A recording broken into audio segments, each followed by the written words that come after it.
Hello everybody, welcome back. For over 50 years, Spider-Man remains one of the most popular and favorite superheroes in the world. That has long sealed his fame as a legendary pop culture icon among millions of his loyal fans.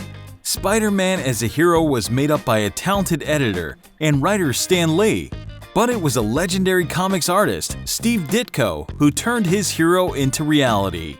Lee suggested that the new hero should be a teenager who faced never-ending financial issues and had no senior mentor. And to make things worse, this little fellow got bitten by a radioactive spider. The head of Marvel Studios, Martin Goodman, did not like this concept, saying that it was the worst idea that he ever heard. But the hero was still given a chance, and in August 1962, friendly neighborhood Spider-Man first appeared in the comic series Amazing Fantasy No. 15. This release turned into one of the most successful bestsellers of Marvel Comics, and in 2011, it was ranked as one of the most expensive releases in the world. It was sold for $1.1 million.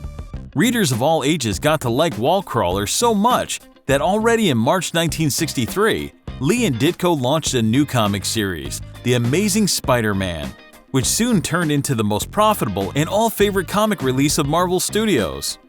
By the way, if you are too fond of comics and everything related to them, check out Beautiful Halo, where you'll find all kinds of cool merch related to comics, games, anime, memes, and many other themes.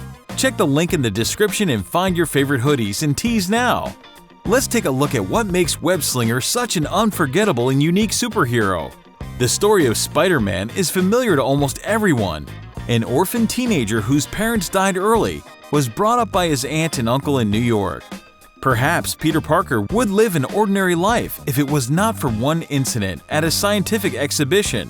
The kid got bitten by a radioactive spider.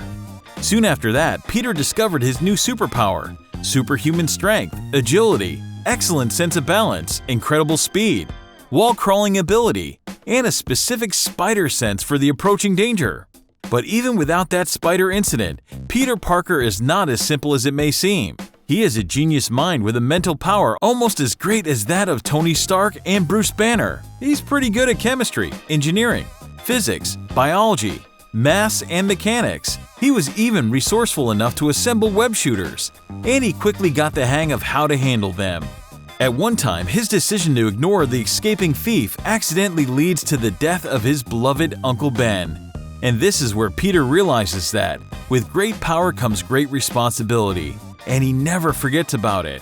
After changing into the Spider-Man suit, Parker turns into a brave and courageous hero who is good at using not just his spider sense and web, but also his mental power and a good sense of humor. Just like Batman, Spider-Man has made a huge number of enemies throughout his life as a hero. The first enemy of Webslinger and Amazing Spider-Man No. 1 was Chameleon, followed by Vulture, Dr. Octopus, Sandman, Lizard, Electro, Mysterio, Green Goblin, Kraven the Hunter, Scorpion, and Rhino. All these villains appeared in the Spider-Man comic series throughout the first 3 years of its release. But the most famous was the clash of Spider-Man with the supervillain Venom, who first appeared as a black symbiote costume of Webslinger himself. Apart from cool supervillains, Peter Parker also met cool girls. There were 3 major ladies in his life: Gwen Stacy, Felicia Hardy, aka Black Cat, and of course, Mary Jane. It seems like it is not only a great responsibility that comes with great power, but also beautiful women. Such an astounding phenomenon as Spider-Man could not be neglected by television for too long.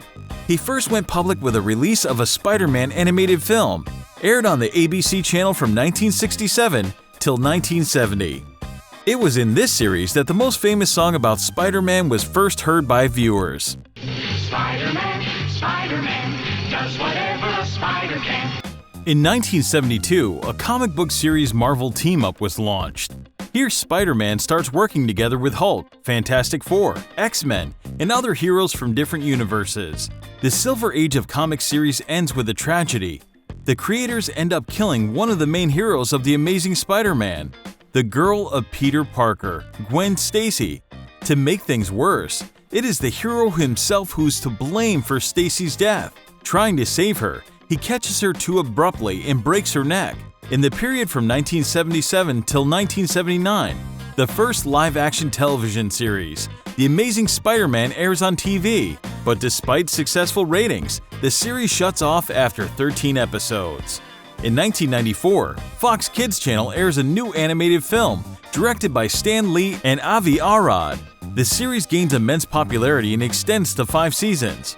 In the early 2000s, Sam Raimi's Spider-Man trilogy was released, where the role of Peter Parker was played by Tobey Maguire. For many, he still remains the best Spider-Man up to these days. In a modernized comic series, Ultimate Spider-Man, released in 2011, there was one series with a troubling title, Death of Spider-Man. Indeed, Spider-Man suddenly perishes. The superhero fights with 6 villains at a time and dies in a truck explosion right in the arms of Mary Jane. The same year, as a replacement of Peter Parker, the world saw a new Spider-Man, Miles Morales, in Ultimate Fallout No. 4. However, he replaced Parker only in the alternative universe. In 2018, the animated film Spider-Man Into the Spider-Verse, featuring Morales, was released.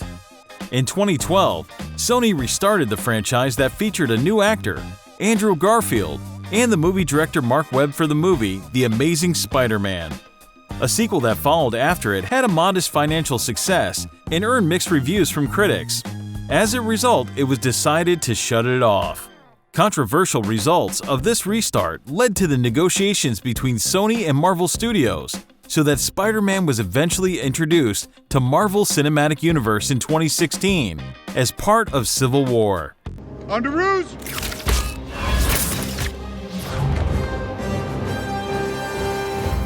And now for the 5th time, Tom Holland returns to the big screen as a teenage web-slinger in the movie Spider-Man Far From Home. So we've reminded you of all the most important events in the history of Spider-Man, and we can rightfully say that it's not his cool suit, and not even his superpower that makes him the all-favorite hero for millions of people worldwide. It's his attitude to things, to what happens to him, and his personality that makes all the difference. He's young and curious, he's witty and cracks jokes, and he behaves himself as all teenagers do. Common human feelings like empathy, joy, and sorrow, and ups and downs are not alien to him. Everyone can have something in common with him and can easily imagine himself or herself in his shoes. That's the key reason why friendly neighborhood Spider-Man will remain a great hero and a role model for others. We hope this video was interesting to you. Thank you for watching. If you liked it, give us a thumbs up, comment, and subscribe.